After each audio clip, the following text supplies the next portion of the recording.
Здравствуйте, друзья! В эфире Геоэнергетика Инфо. Максим Радайкин и сегодняшний мой собеседник Александр Фролов. Здравствуйте! Здравствуйте, здравствуйте. США нанесли еще один удар по России. США ввели санкции против Газпромбанка, чтобы нанести удар по экспорту российского газа в Европу, который начал опять расти. Александр, как будет Европа платить за российский газ? Давайте посмотрим. Действительно, Министерство финансов Соединенных Штатов опубликовало пресс-релиз, опубликовало соответствующие документы, в которых говорилось о введении санкций против как Газпромбанка, так и его дочерних подразделений, а также аффилированных структур, где 50 и более процентов принадлежат Газпромбанку. Там тут же подпали под санкции ряд структур, расположенных в Европе, ряд структур, расположенных на территории Гонконга, точнее, одна из структур расположена на территории Гонконга, ну и там еще ряд других. Опять же, это все было связано, это все подразделение Газпромбанка. Тут уже пошли новости о том, что вот там-то UnionPay картами Газпромбанка пытались расплачиваться, не получилось. Тут пытались расплачиваться, не получилось.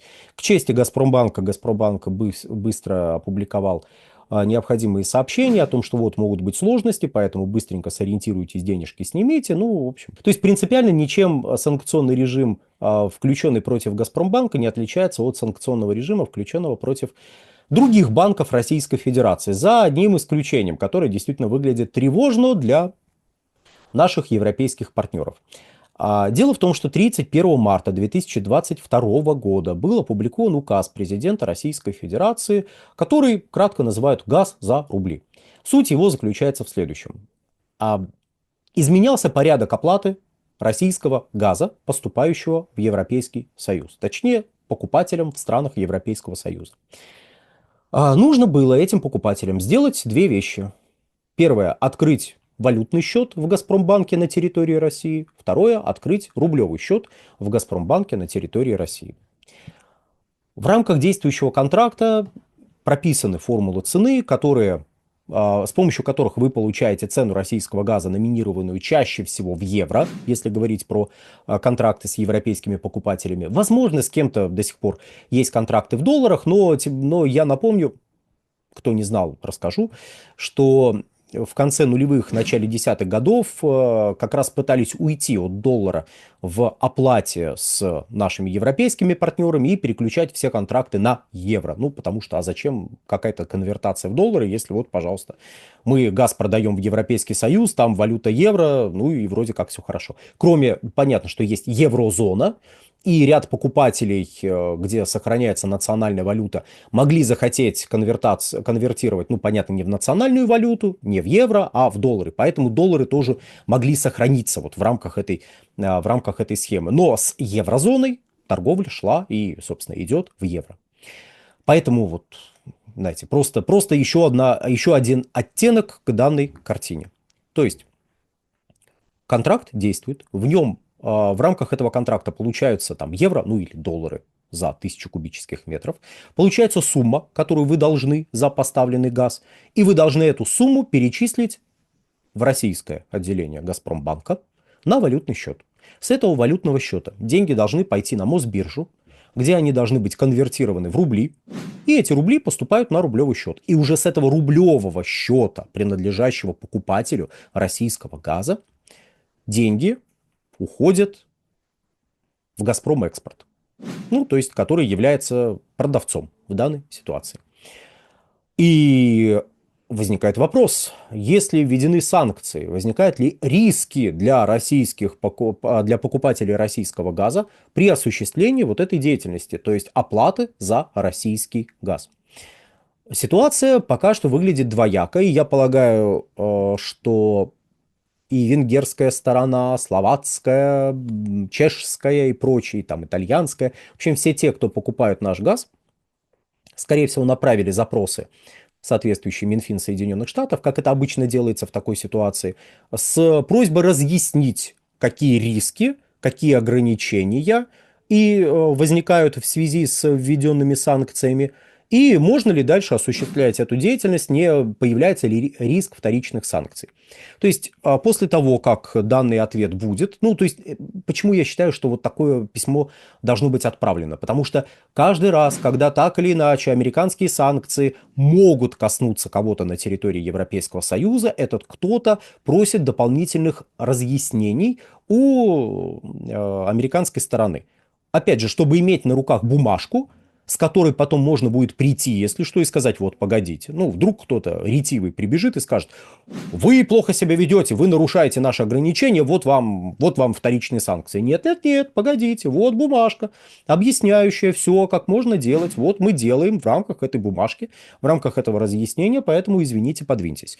Но, опять же, нужно и успокоить каких-то инвесторов, если это частная компания, нужны какие-то гарантии для правительства и прочее, прочее, прочее. Потому как поставки газа, особенно в отопительный период, это вопрос уже не просто финансовой безопасности, это вопрос энергетической безопасности. А вопрос энергетической безопасности – это вопрос и жизни буквально ваших сограждан. Поэтому такого рода разъяснения необходимы. Однако, тут есть ряд интересных моментов. Какими бы ни были вот эти санкции, которые вводят Соединенные Штаты Америки, они все-таки имеют, как правило, ряд исключений. Так, например, есть генеральная лицензия. Кто хочет ее почитать, может вот ко мне буквально в телеграм-канал «Нефтегазовая игра» зайти. Там, скорее всего, вот одно из ближайших сообщений будет посвящено вот этой самой генеральной лицензии со ссылкой на нее. Можете перейти и ее почитать. Так вот, генеральная лицензия – это документ, который описывает исключительные случаи, которые не подпадают под ограничения вот основного вот этого указа, которым регламентируются санкционные ограничения. Это генеральная лицензия, в частности, ну, то есть уже действует с 2022 года генеральная лицензия, продлеваемая регулярно. То есть сначала она была там A, потом B, C, и вот сейчас дошли до буквы K. Это каждый раз она продлевается, и к ней добавляется еще одна буква английского алфавита. Вот. Эта генеральная лицензия позволяет осуществлять деятельность, связанную с торговлей энергоносителями в отношении подсанкционных банков. И там перечень банков, там и Внешторгбанк, и там куча всех наших вот этих вот основных банковских структур. И последний раз эта лицензия продлевалась 30 октября 2024 года. То есть вот буквально чуть менее чем за месяц до того, как были введены санкции против Газпромбанка.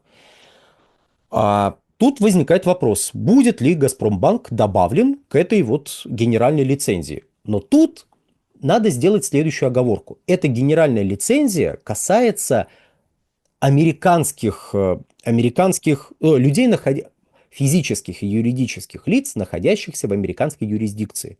То есть, по сути, это, знаете, ответ на вопрос. Вот я гражданин США, и я хочу вот для поставок нефти в Индию купить ее у России. Дадут ли мне по какой-нибудь нужной части тела, если я это сделаю? Ему говорят, нет, нет, дружочек, все в порядке, вот это ты можешь делать, потому что это подпадает под вот это действие этой лицензии. То есть данная лицензия, она касается, по сути, любой ситуации, когда в деятельности по торговле энергоносителями, а это, ну, там целый перечень, что это означает, торговля энергоносителями, там перечень идет, это и газ, это и нефть, это и уголь, это все производные, это электрическая энергия, это ВИА, это вот все, что так или иначе может подпасть под это определение. Это все касается физических и юридических лиц, которые относятся к американской юрисдикции. Ну, возможно, Пуэрто-Рико тут еще может напрячься, но для них, опять же, вот это генеральная лицензия. То есть, если вы, ну, грубо говоря, находитесь в Европейском Союзе и осуществляете деятельность без участия каких-то американских структур по торговле российским газом, ну, в качестве покупателя, то на вас эти ограничения вообще не распространяются. Потому что перечень стран, которые как бы подписались под этими ограничениями, не включает в себя там, ни Венгрию, ни Чехию, ни Словакию, ни Италию, ни прочие страны, которые продолжают покупать российский газ в рамках схемы «Газ за рубли». Можно ли, ну, отбросить эту схему и вот, ну, через какие-то другие банки торговать? Нет, нельзя. Для этого нужно отменить указ президента Российской Федерации, пока он не отменен, он продолжает действовать. Соответственно, если вы не пользуетесь схемой газа рубли, вам просто не поставляют этот самый газ. У «Газпрома» нету... «Газпрому» прямо запрещено поставлять газ тем, кто не пользуется этой схемой. Ко мне как-то в соцсети прибежали глубоко знающие тему люди, которые стали мне объяснять, что вы чушь какую-то городите, откуда у них рубли в этой Европе, какой газ за рубли? Ну, понимаете, вот придумывают какое-то короткое определение указу, в котором расписывается довольно подробно схема работы. Придумывается короткое определение, емкое. Люди начинают спорить не с текстом указа, а с вот этим вот коротким определением. Если вдруг нас смотрит кто-то из этих глубоко осведомленных специалистов, я еще раз подчеркну. В Европе рубли они нигде не берут. Они их берут на территории Российской Федерации. Они сюда заводят евро. Евро ведутся на Мосбиржу при всех оговорках, которые сейчас надо делать в отношении деятельности Мосбиржи, которая тоже там под санкционные ограничения подпадала. Вот. И уже с Мосбиржи рубли после конвертации идут на рублевый счет, и вот с этого рублевого счета поступают на счет «Газпром Экспорта». Вот так эта схема работает. И по-другому, без отмены или без каких-то оговорок, которые необходимо, опять же, прописать к указу президента Российской Федерации «Газа рубли», вот без этого всего по-другому работать нельзя. Но еще раз, все эти ограничения касаются американской юрисдикции. Европейский Союз, при всем нашем ироничном отношении к свободе воли европейского руководства, он все-таки не находится в американской юрисдикции, и каких-то ограничений, касающихся Газпромбанка со стороны Европейского Союза, которые могли бы привести к прекращению коммерческой деятельности в отношении российского газа со стороны европейских компаний, вот ничего такого не принималось. Поэтому сейчас лично я на данный момент рисков не вижу. И Минфину США надо будет описать, есть ли эти риски, опубликовать вот это решение в ответ на запросы европейских партнеров. Но есть ли какие-то исключения, которые бы действовали в рамках вот этих ограничений по Газпромбанку? Да, есть. Во-первых, все те исключения, которые касаются деятельности по медицине, по сельскохозяйственной деятельности, они все также вот распространяются. Там есть ряд генеральных лицензий, которые теперь распространяются на Газпромбанк. И плюс ко всему есть отдельное исключение, которое прямо отдельной генеральной лицензии в тот же день было опубликовано 21 ноября. Тут японцы выдохнули, потому что через Газпромбанк шла торговля углеводородами, которые производятся в рамках проекта «Сахалин-2», в котором участвуют в качестве партнеров Mitsubishi и Mitsui. На любого такого рода страшные ограничения следуют некоторые исключения, которые вводятся не по доброй воле, а потому что если их не ввести, вдруг неожиданно окажется, что персонально вы, которые ввели эти ограничения, вынуждены платить за нефть и нефтепродукты в несколько раз больше, чем платили до этого. На вас волком смотрят ваши партнеры, которые вынуждены в несколько раз больше платить за энергоносители, чем платили до этого. И вот чтобы такого не происходило, сначала громко кричат «санкции», а потом вводят какую-нибудь генеральную лицензию, которая временно вводит исключения, но эти исключения пролонгируются, исключения из этих санкций. Означает ли это, что эти исключения будут действовать всегда? Нет, не означает. Готовиться надо к тому, что все перекроют, все каналы попытаются закрыть, все попытаются прижать и уничтожить. Но это лишь означает следующее, что используя ныне действующие исключения, надо продолжать делать параллельно существующую инфраструктуру, параллельно существующие экосистемы, в том числе касающиеся банковского сектора и торговли с дружественными, и некоторыми недружественными странами, но которые хотели бы все-таки сменить свой статус с недружественных на дружественные. Вот как-то так. На сегодня все. Александр, большое спасибо за комментарий. Дорогие друзья, в моменты неустойчивого потребления информации через YouTube призываем вас подписываться на наш телеграм-канал. Ссылка будет в описании вместе с ссылкой на телеграм-канал уважаемого Александра Фролова. Там же будут реквизиты для желающих финансово поддержать наш проект, чтобы мы и дальше также бодро вещали на всех площадках без монетизации. Спасибо, до новых встреч. Да, дорогие друзья, подпишитесь, если можно, и на телеграм-канал Инфотек, и заходите на сайт Инфотек, там публикуются статьи отраслевых экспертов, включая Бориса Леонидовича Марцинкевича. Ну а на сегодня все. Всего хорошего.